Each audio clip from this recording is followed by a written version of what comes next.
Christmas tree.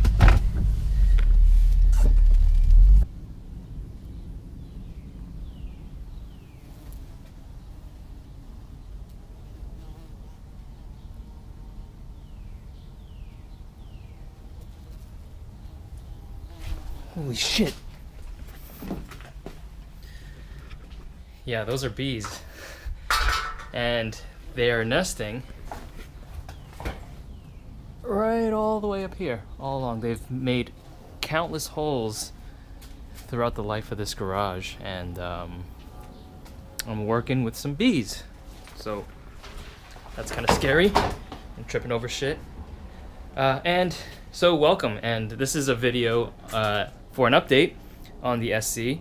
Just wanted to show you where it is now. Last time you guys saw the motor inside of the vehicle with the motor mounts being made, and now I've patched some of the holes that I don't use, and I will be painting the interior.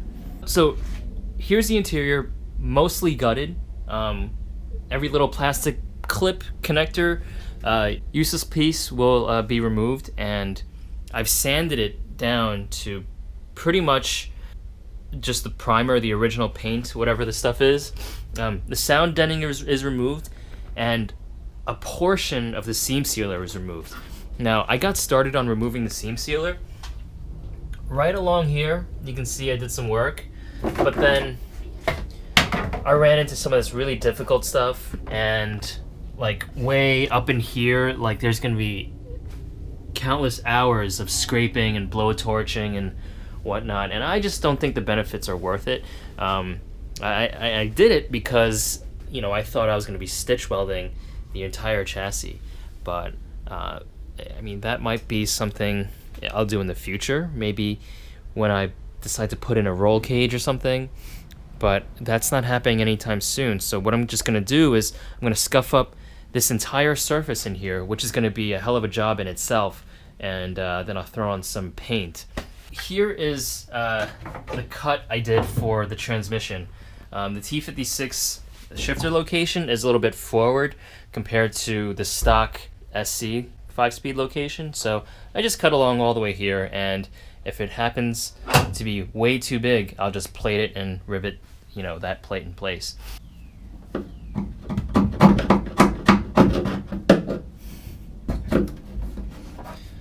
So the agenda for today is to basically make patches for these holes. Also, I'm gonna remove the spot welds on a few things, like this sound deadening piece. Now, it looks like this may look like it is a piece of the body, but actually these spot welds, once removed, this is a piece of sound deadening, it looks like. So yeah, I'm gonna remove that. Also, these seatbelt buckle things, or the seat retainers, they're spot welded in place. A couple of little things can be removed as well.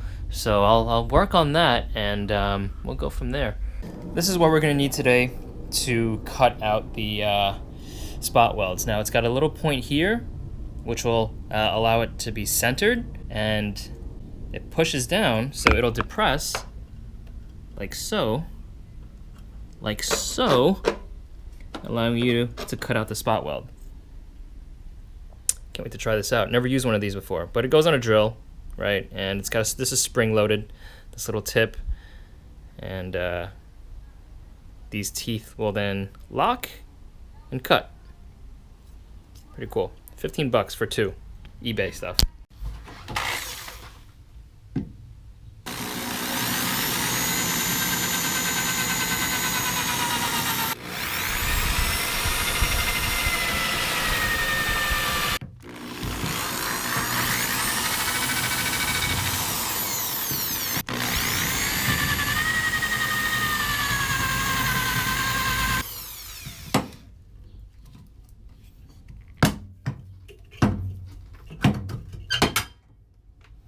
There you go.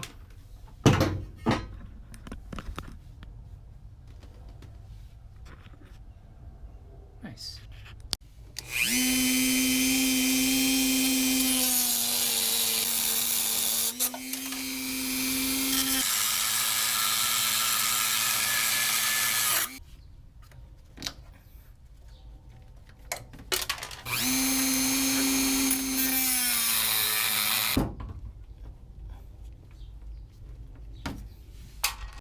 Alright, so this is the passenger side wheel well kind of area, and there was a bracket here that I removed, drilled out the spot welds, and this basically had a grommet over it and some wiring went through, and this was the bolted part where the bolts go through for the grommet.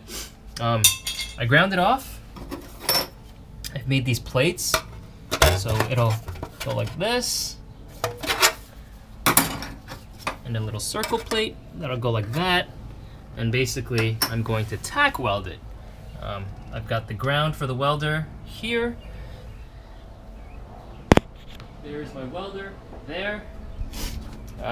Grinder, flap disc, face shield, drill, Dremel, dust thing,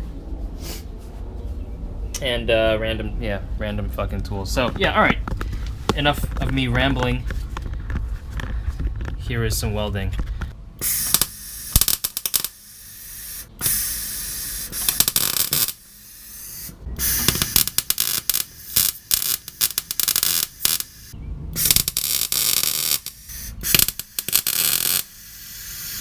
All right, should probably let the smoke clear. Here it is. It looks pretty shitty, but I think once I take the wire wheel to it, might look a tad bit better, honestly. I might have to do these down here. These are where the old O2 sensors used to come out of. Same thing on this side, where that ground clamp is.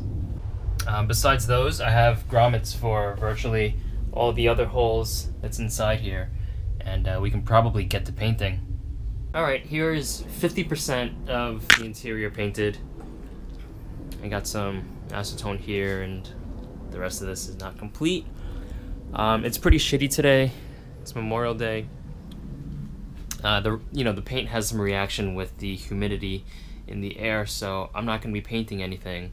But this is it. It looks pretty good. I want to install some sort of aluminum plate on the floor just so the paint doesn't get scuffed up or anything. Most of it's going to be covered up by the upper dash. But this is what it's going to look like in the end. White on the inside. Also, I tinkered with my ICT billet accessories bracket. So I ordered the bracket kit off of Summit Racing, and they failed to include the water pump spacers, which you can see right over there. I contacted Summit, they contacted the manufacturer, and they sent it directly to me. Now, the only issue I have is on the alternator, it comes with these spacers, and the problem here is now the bolt will slide through. The bolt falls short just a hair, and the spacer is way too small. I don't know if you can see that. So I don't know. I mean, this upper spacer is correct, right? The bolt goes through just enough. Piece of the alternator is lined up correctly with everything up here, but down here, it's either that the Gates timing belt, the Gates water pump, the provision for the bolt was offset incorrectly. I don't know. Or maybe they sent me the wrong stuff. Could be one or the other. I'm gonna go to Home Depot, get some aluminum tube about the same size as this, cut it to length, and buy a slightly longer bolt, and we should be good. There's two of them. There's also one down here, right behind. I don't know if you can see it, but it's the same spacing. So that's the alternator. There's the tensioner with the bracket. The power steering pump should go right here. And I got my truck pulley. That's gonna slide on. There you have it. Oh, also, this lead is interfering with the oil cap. I'm gonna have to figure out something over there.